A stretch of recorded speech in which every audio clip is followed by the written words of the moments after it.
First దాన్ని create చేసి పెట్టేశారు. డైవర్ట్ చేద్దామని చెప్పి రేప్ చేశారు. ఫస్ట్ మర్డర్ చేసి ఎముకలన్నీ నుజ్జు చేసిన తర్వాత ఈ విషయం తెలుసా? అంటే ముందు రేప్ చేశారు బాబోయ్. అంటే డైవర్ట్ చేద్దాం, ఈ కేసుని డైవర్ట్ చేద్దాం అంటే ఈ కేసు వెనకల ఎన్ని లూప్ హోల్స్ ఉన్నాయి, ఎంత మంది హస్తం ఉంది. చనిపోయిన అమ్మాయి మీద ఎలాగా ఇది అవ్వాలనిపిస్తుంది? ఇమీడియట్ గా చేసి అవును అంటే కేసు డైవర్ట్ చేయడం కోసం అమ్మా. వాడు సైకోనో వాడు ఇంకొకటో కాదు, వాడికి కౌన్సిలింగ్ ఇవ్వడం కాదు, ఇంకొకరు ఇలాంటి సైకోలు తయారవ్వకుండా ఉండడానికి శిక్షలు కఠినంగా అమలు పరచాలి. రేపు మంగళవారం 20వ తారీఖు సుప్రీంకోర్టు దీన్ని సుమోటాగా తీసుకునేది. మనం అందరం ఎదురు చూడాలి, మనం అందరం కూడా పోరాడాలి ఖచ్చితంగా, ప్రతి ఒక్కరూ తోడుగా నిలబడాలి. మనము కరోనా పోవాలి అని చెప్పి అప్పట్లో సౌండ్స్ చేయడానికి ప్రతి ఇంటి మీద ఎలా అయితే వెళ్ళి నిలబడుకొని చేసామో ఇలాంటి మార్పులు తీసుకురావాలి. అది ప్రాణభయం కాబట్టి అందరి ప్రాణాలు కాబట్టి అమ్మాయి ప్రాణం కాబట్టి అది అమ్మాయి అయితే మన అమ్మాయి కదా, మన ఇంటి అమ్మాయి కదా, మన దేశపు అమ్మాయి కదా. ప్రతి ఒక్కరికి ఇందులో బాధ్యత ఉంది. ప్రతి ఒక్కరూ ఆలోచించాలి, దీనికోసం పోరాడాలి. నాది కాదు కదా, మా అమ్మాయి కాదు కదా, కానీ మీ అమ్మాయి కాదు కదా అని అనుకుంటున్నారు, కానీ మీకు భయం లేదా? ఎందుకు లేదు? మా హస్బెండ్ అన్నారు మొన్న ఈ సంఘటన తర్వాత, నేను గట్టిగా మాట్లాడి కోపడి లేదు అందరం కలిసి ఏదో ఒకటి చెయ్యాలి అని మాట్లాడినప్పుడు కొంతమందికి చాలా మందికి తెలియని విషయం ఏంటంటే ఇలా కూర్చొని మాట్లాడడానికి కూడా భయం, చాలా భయం. అవును, మన బంధువులు ఏమనుకుంటారో, మన ఫ్రెండ్స్ ఏమనుకుంటారో, ఇలాంటి టాపిక్లు మాట్లాడతారా అని మాట్లాడడానికి కూడా మాట్లాడుతూ ఉన్నప్పుడు టాపిక్ వచ్చినప్పుడు నీకు అర్థమైందా నువ్వు బస్సులో వెళ్తాను అంటే నేను ఎందుకు పంపించను అని. అంటే మన హస్బెండ్ కి కూడా మనల్ని ఒంటరిగా పంపించడానికి భయం. అవును, ఆ విధంగా మగవాళ్లే భయపడుతున్నారు, భార్యను పంపించడానికే భయపడుతున్నారు. కూతుర్ని బిడ్డని ఎలా పంపిస్తారు, చెల్లెల్ని ఎలా పంపిస్తున్నారు? అంటే బయట మనం లేకపోతే పనులు జరుగుతాయా? ఆ పేరెంట్స్ ఎంత కలలుగా ఉంటారు మేడం, నా కూతురు డాక్టర్ అవుతారు, రేపు పొద్దున ఎంత మందికి వైద్యం అందిస్తుంది, రేపు పొద్దున సొసైటీకి హెల్ప్ అవుతుంది. చెయ్యికి అందించిన కూతురు 31 years కి ఇలా చేయి జారిపోయిందంటే అసలు ఎంత తల్లిదండ్రుల బాధ వర్ణనాతీతమమ్మ. మామూలుగా చనిపోతే అసలు ఆ తల్లిదండ్రులకు ఫస్ట్ అని చెప్పారు. వాళ్ళు ఆ ఫొటోస్ చూపిస్తే ఆ ఫొటోస్ చూసి ఇది ఎలా అవుతుంది, ఈ విధంగా ఈ పొజిషన్ లో ఎవరు చేసుకుంటారు అని చెప్పి వాళ్ళ బంధువులు ఎవరు ఇది చెప్పి అప్పుడు చెప్పిన తర్వాత అది లేకపోతే అది అలాగే రాదు.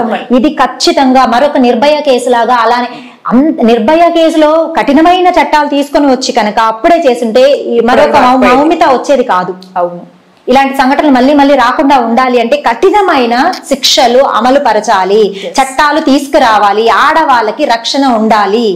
ఒక సెలబ్రిటీకో పొలిటీషియన్స్ కో ఎవరికో కాదు, మామూలు వాళ్ళని చూడడానికి కూడా భయపడాలి జనాలు. ప్రతి ఆడపిల్లని అక్కలాగనో చెల్లిలాగనో అమ్మలాగనో చూడగలగాలి.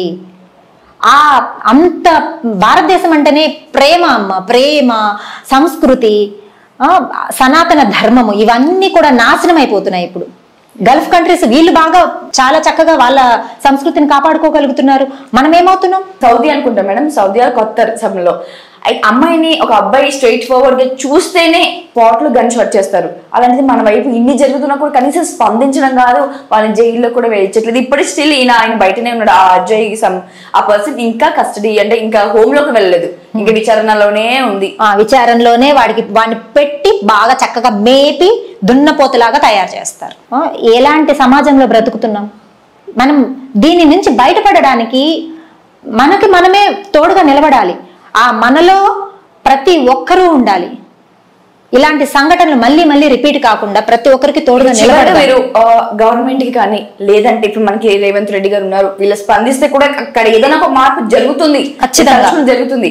సో మీరు ఈరోజు మా ఛానల్ తరఫు నుంచి మీరు ఏం చెప్పబోతారు? దేశానికి సంబంధించిన విషయం అమ్మ, ఒక రాష్ట్రానికో ఒక జిల్లాకో సంబంధించిన విషయం కాదు, ప్రతి ఒక్కరము స్పందించాల్సిన విషయం.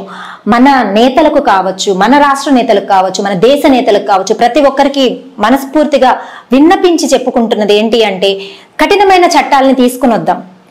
ఆడపిల్లని అమ్మలాగా చెల్లిలాగా చూడగలిగే స్థితిని మన మగపిల్లలకి కల్పించే చట్టాలని తీసుకుని వద్దాం. ఆడపిల్లని వంకర బుద్ధితో చూడాలి అంటే భయపడాలి. ఆ భయం ఎలా ఉండాలి అంటే భక్తిగా మారాలి. ఆదిశక్తిని చూసినంత భయపడాలి. అలాంటి చట్టాలని తీసుకురావాలి. చట్టాలు, న్యాయాలు, ధర్మాలు అన్నీ కూడా ఎప్పుడో మనకు విచారణకు వచ్చి ఎప్పుడో జరిగేటట్టు కాదు, అప్పటికప్పుడు జరిగేటట్టు. కరోనాలో మనం ఎంత స్పాట్ డెసిషన్స్ తీసుకున్నాం, అలాంటి డెసిషన్స్ తీసుకునే చట్టాలు కావాలి. ఇలాంటి సంఘటనలు జరిగినప్పుడు ఖచ్చితంగా అలాంటివి తీసుకుంటే ఇవి రానున్న రోజుల్లో ఖచ్చితంగా జరగకుండా అరికట్టగలుగుతాము. ఇప్పుడే స్టార్ట్ చేయాలి అసలు. ఖచ్చితంగా స్టార్ట్ చేయాలి. స్టార్ట్ అవుతే నెక్స్ట్ ఇంకొక మౌమిత గాని, ఇంకొక దిశ అని, ఇంకొక నిర్భయ అసలు రారు. ఎన్ని సంఘటనలు జరుగుతున్నాయి. ఇలాంటి సంఘటనలు మళ్ళీ మళ్ళీ రాకుండా ఖచ్చితంగా మనం ఇప్పుడే ఇది రూట్స్ నుంచి బయటికి పీకేసే అంత శక్తిని ఇప్పుడే మనం పుంజుకోవాలి. దీన్ని మళ్ళీ డైవర్ట్ అవ్వనివ్వకూడదు. మరో దిశలాగా, మరో నిర్భయ కేసులాగా అవ్వనివ్వకుండా చూడాలి. అలాంటి పరిస్థితుల్ని, అలాంటి చట్టాలని, అలాంటి ధర్మాలని, న్యాయాల్ని తీసుకురావాలని చెప్పి మనస్ఫూర్తిగా కోరుకుంటున్నామండి. ఆడవాళ్ళందరి తరపున మిమ్మల్ని విన్నపంగా కోరుకుంటున్నాం.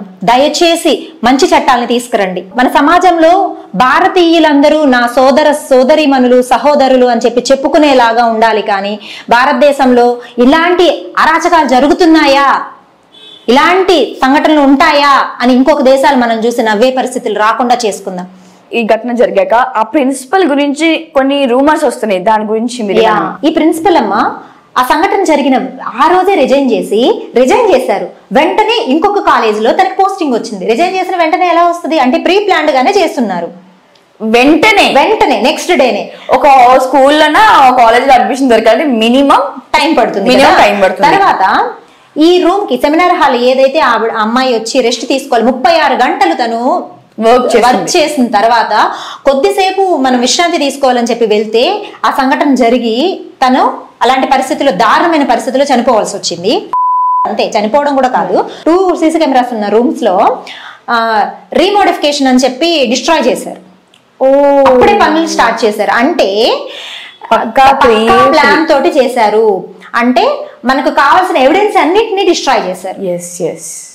మెల్లమెల్లగా అది ఎప్పటికీ నిప్పుని దాచిపెట్టలేరు కదా, మెల్లమెల్లగా బయటకు వచ్చింది. ఖచ్చితంగా అందరూ బయటకు వస్తారు. బయటికి రావాలి అని మన గవర్నమెంట్ అనుకుంటే అది పెద్ద కష్టం కూడా కాదు. పెద్ద వాళ్ళ హస్తాలు ఉండవచ్చు. ఇప్పటి వరకు ఆపగలిగారేమో, ఖచ్చితంగా ఇంకా సుప్రీంకోర్టు ఎంటర్ అయింది కాబట్టి ఖచ్చితంగా దీనిని ఆపలేరు. ఖచ్చితంగా మంచి న్యాయం జరుగుతుంది అని దిశ కేసులో ఎలాగైతే ఇమీడియట్ గా ఎన్కౌంటర్ చేశారో అలాంటి మంచి చట్టం రావాలి ఇప్పుడు, అలాంటి న్యాయం జరగాలని చెప్పి కోరుకుందాం. మేడం, మన సిచ్యువేషన్ చూసాం మౌమిత గారిది. సో ఎలాంటి సిచ్యువేషన్ లో తను ఉన్నారో ఒకసారి కొంచెం మీరు మీ మాటలో. 36 గంటలు ఒక డాక్టర్ పనిచేసిన తర్వాత రెస్ట్ ఖచ్చితంగా అవసరం. అలాంటిది రెస్ట్ తీసుకోవాలని చెప్పి తను సెమినార్ హాల్లోకి వెళ్ళింది. సెమినార్ హాల్లో తను విగత జీవిగా కనిపించింది. ఎలాంటి పరిస్థితుల్లో ఉంది అంటే తను స్పెట్స్ పెట్టుకుంటుంది. ఆ స్పెట్స్ ని గుద్దితే కళ్ళల్లో గుడ్డులో గుచ్చుకుని రక్తం వస్తుంది. అయినా కూడా తను అలాంటి పరిస్థితుల్లో బాధను అనుభవించింది. పెదాలన్నింటినీ పగలగొట్టారు. థైరాయిడ్ గ్లాండ్ వెనుకల ఉన్న ఈ వెముకని వించేశారు. తను ఒక వీడియో రిలీజ్ చేసింది. ఇంత లావున ఒక పైపు లాగా తయారైపోయింది అనమాట తన కంఠం అంతా కూడా. ఎముకల్ని, ప్రతి ఎముకని నుజ్జు చేశారు. తన కాళ్ళ 90 degreesలో విరిచిపెట్టారు. శరీరం అంతా నల్లటి మచ్చలాగా కమిలిపోయింది.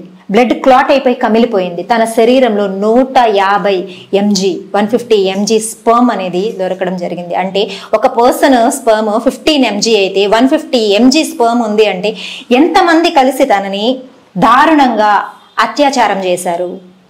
అలాంటి పరిస్థితిని ఒక ఆడబిడ్డ ఎలా తట్టుకోగలిగింది? ఒక చిన్న దెబ్బ తగిలితేనే మనం తట్టుకోలేము.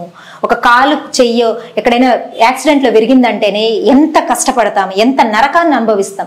అలాంటిది శరీరాన్నంతా నుజ్జు చేశారు. ఆ ఆడపిల్ల ఎంత కష్టాన్ని అనుభవించుంటుంది. మేడం, మనకి ఇప్పుడు ఈ ఘటన జరిగాక ఇప్పుడు మన స్కూళ్ళల్లో కానీ కాలేజెస్ కానీ ఇప్పుడు నేర్పిస్తారు ఏంటంటే చిన్న పిల్లలకి గుడ్ టచ్ ఏంటి, బ్యాడ్ టచ్ ఏంటని. మరి ఇదే విధంగా మరి అబ్బాయిలు కూడా అదే ప్రాసెస్ లో ఎక్కడ పిల్లల్ని ఎలా చూడాలి, చెల్లెల్ని ఎలా చూడాలి, బయట సమాజంలో అమ్మాయిని ఎలా చూడాలి, అమ్మని ఎలా చూడాలి, టీచర్స్ ని ఎలా గౌరవించాలని మరి నేర్పించరా? ఖచ్చితంగా ప్రతి తల్లి ఇంట్లోనే మొదలు పెట్టాలమ్మా నేర్పించారు. గుడ్ టచ్, బ్యాడ్ టచ్ అనేది అమ్మాయికి ఎందుకు నేర్పిస్తున్నారంటే, అమ్మ ఒకవేళ ఇక్కడ టచ్ చేసినా, ఇక్కడ టచ్ చేసినా నువ్వు వచ్చి నాకు చెప్పు, అది మంచి విషయం కాదు అని చెప్పి పిల్లలకు తెలియదు కదా, అందుకని చెప్తున్నారు. కానీ అక్కడ టచ్ చేయకూడదు, అది మంచి విషయం కాదు అన్నది మగపిల్లలకు కూడా చెప్పాలి కదా. ఇప్పుడు పిల్లలే కదా, ఇప్పుడు మగపిల్లలే కదా రేపు ఇలాంటి పనులన్నీ చేస్తున్నారు. ఆడపిల్లలకి చెప్పడం ఎంత ఇంపార్టెంటో మగపిల్లలకి 2 times ఎక్కువగా ప్రతిరోజు నేర్పి నేర్పించడం అంత ఇంపార్టెంట్. ఇది చెడు, ఇలా చేస్తే ఖచ్చితంగా కఠినంగా శిక్ష ఉంటుంది, ఇది మంచిది కాదు, నువ్వు మంచి అబ్బాయి లాగా పెరగాలి అంటే ఇలాంటివి అసలు నీ దరిదాపుల్లో కూడా రానివ్వకూడదు అని చెప్పాలి. మా పేరెంట్స్ అందరూ ఏమనుకుంటారంటే, పేరెంట్స్ కావచ్చు, టీచర్స్ కావచ్చు, ఇలాంటి విషయాలు చెప్తే పిల్లలు ఎక్కడ డైవర్ట్ అయిపోతారో, చెడిపోతారో అనుకుంటారు. చెప్పకపోవడం వల్ల చెడిపోతున్నారు, సిగ్గుపడుతున్నారు. పేరెంట్స్ చెప్పడానికి సిగ్గుపడుతున్నారు. ఇప్పుడు మనం సినిమా చూస్తున్నాం అనుకో, ఒక సినిమాలో ఒక కిస్ సీన్ వచ్చింది అనుకోండి, వెంటనే మనము స్కిప్ చేసేస్తున్నాం. ఇది తప్పు, ఇలా చేయకూడదు, ఇలాంటి సీన్లు అసలు సినిమాల్లో రాకూడదు అని చెప్పి మనం వాళ్ళ ముందునే డిస్కస్ చేయాలి. ఇలాంటివి రాకూడదు, ఓహో అప్పుడు పిల్లలకి అర్థమవుతుంది, ఓహో ఇది రాంగా, ఇది తప్పు అని తెలుస్తుంది. సినిమాల్లో అట్లే చూపిస్తున్నారు, మొబైల్స్ లోనూ అలానే ఉంటున్నాయి. ఇంకా వాళ్ళు ఎలా ఆలోచనలు మారిపోతాయి. మనం కూడా ఇలాంటి టాపిక్లు చెప్తే వాళ్ళు ఏమన్నా అనుకుంటారేమో, మనకు సిగ్గు, మాట్లాడాలంటే సిగ్గు, పిల్లల ముందు మాట్లాడకూడదు అంటారు. పెద్దవాళ్ళు కూడా ఏదైనా తప్పు విషయము అది ఖచ్చితంగా అయితే పిల్లవాళ్ళ ముందరే ఖచ్చితంగా ఇది తప్పు అని చెప్పి నేర్పించాలి. ఆడపిల్లలకి, మగ పిల్లలు ఉన్న తల్లిదండ్రులందరూ కూడా ఖచ్చితంగా అమ్మాయిని ఎలా గౌరవించాలో ప్రతిరోజు నేర్పించాలి. నేను మా అబ్బాయికి ప్రతిరోజు చెప్తాను, అమ్మాయికి రెస్పెక్ట్ ఇవ్వు, నువ్వు జీవితంలో ఏమైనా సాధించగలుగుతావు. అమ్మాయిని అమ్మలాగా, చెల్లిలాగా, అక్కలాగా చూడు. వాళ్ళని భద్రంగా, నీ కో స్టూడెంట్ అయినా సరే, నీ ఫ్రెండ్ అయినా సరే, నువ్వు వాళ్ళని చాలా భద్రంగా తీసుకురావాలి ఇంటికి. చాలా జాగ్రత్తగా వాళ్ళని నువ్వు ప్రొటెక్ట్ చేయాలి. మన ఫ్రెండే కదా, ఇక్కడ చెయ్యేద్దాం సరదాగా, ఇవన్నీ తప్పు. తప్పంటే తప్పనే నేర్పించండి. సరదాలు మనకు అవసరం లేదు. జాగ్రత్త, ఒళ్ళు జాగ్రత్త, దగ్గర పెట్టుకొని నువ్వు కాలేజీకి వెళ్ళి ఇంటికి రా, స్కూల్కి వెళ్ళి ఇంటికి రా అని చెప్పి మగ పిల్లలకి గట్టిగా చెప్పాలి. మన వాళ్ళు ఎంత మంచి వాళ్ళైనా ఉండనివ్వండి, మనం పదే పదే చెప్తూ ఉంటే నిజంగానే అమ్మ చెప్తోంది కదా అంటే అందులో ఎంతో నిజం ఉంటుంది అని ఒక్కసారి కాకపోయినా ఒక్కసారైనా వాళ్ళకి ఎక్కి కూర్చుంటుంది మైండ్ లో. వాళ్ళ ఆలోచనలు కూడా ఎవరైనా తప్పు చేస్తుంటే కూడా, రే ఇది తప్పు, మనం ఇలా చేయకూడదు అని చెప్పి వాళ్ళు ఎదుటి వాళ్ళకి చెప్పే రేంజ్ కి వెళ్తారు. అలా కాకుండా మనం దాచిపెట్టుకొని పిల్లలు ఏమనుకుంటారో మొహమాటానికి పోయి మనము తప్పుని తప్పుగా ఎప్పుడైతే పిల్లలకి నేర్పిస్తామో ఇలాంటి సంఘటనలన్నీ జరగకుండా ఉంటాయి. Thank you madam, thank you so much. నమస్తే. ఇప్పుడు ఆపరేషన్ లేకుండానే మోకాళ్లకు ప్లాస్మా ట్రీట్మెంట్, మీ ఆర్థోపెడిక్ సమస్యలన్నిటికీ రోబోటిక్ టెక్నాలజీ ద్వారా తక్కువ ఖర్చుతో శాశ్వత పరిష్కారం, ఫ్రీ కన్సల్టేషన్, ప్రతి ట్రీట్మెంట్ పై 20% డిస్కౌంట్. ఈ ఆఫర్ కొద్ది రోజులు మాత్రమే, త్వరపడండి. V9 hospitals 9281465842.